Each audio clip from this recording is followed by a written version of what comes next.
বিদেশি প্রভু তাদের হাতে দেশটাকে তুলে দাও প্রয়োজনে, কিন্তু গদি রক্ষা করতেই হবে।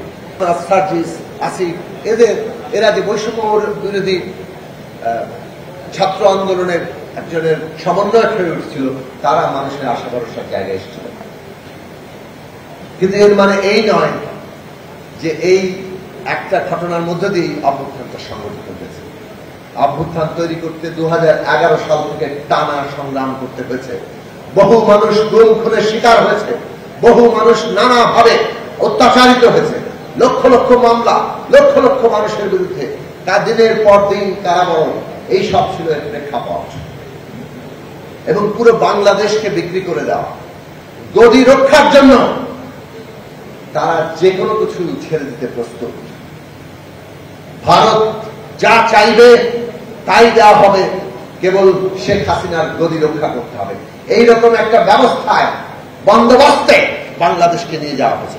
যেমন অভ্যন্তরীণ ভাবে সমস্ত সম্পদ লুট করো আর সকলের মধ্যে ভাগ বাট্টা দাও, সেটা পুলিশকে দাও, সেটা প্রশাসনকে দাও, সেটা সকল রাষ্ট্রের অঙ্গপ্রত্যঙ্গকে লুট করার, দুর্নীতি করার সুযোগ দাও, যাতে তারা নিজেরাই এই ফ্যাসিবাদী ব্যবস্থা টিকিয়ে রাখতে সারাক্ষণ সক্রিয় থাকে।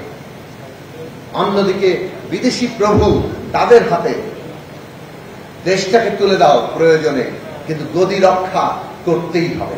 এইরকম একটা অবস্থার বিরুদ্ধে জনগণের মরণপণ লড়াই ছাড়া আর কোনোভাবেই দেশ রক্ষা করার কোন সুযোগ কোন অবস্থাতেই ছিল না। সেই মরণপণ লড়াই বাংলাদেশে আমরা তৈরি করতে সক্ষম হয়েছি এবং এইটা প্রধান কৃতিত্ব বাংলাদেশের জনগণের, প্রধান কৃতিত্ব বাংলাদেশের তরুণদের, প্রধান কৃতিত্ব বাংলাদেশের সমস্ত এই জনগণ এবং তরুণদের সাথে যুক্ত রাজনৈতিক, সামাজিক, সাংস্কৃতিক শক্তি পরতে পরতে যারা অবদান রেখেছে।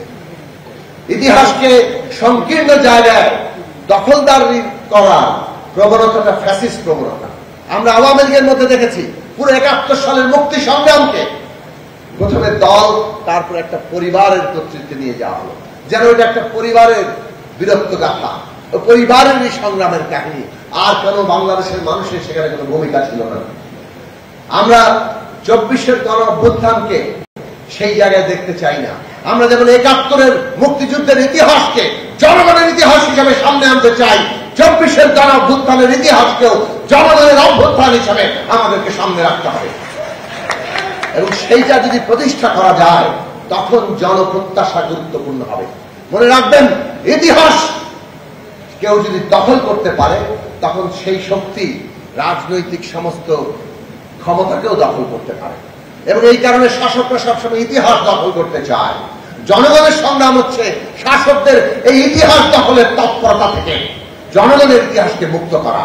আর জনগণের ইতিহাস যদি মুক্তি পায় তাহলে জনপ্রত্যাশা, মানুষের আশা, মানুষের স্বপ্ন মুক্তি পাবে এবং সেই মুক্তির মধ্য দিয়ে আমরা এগোতে পারবো।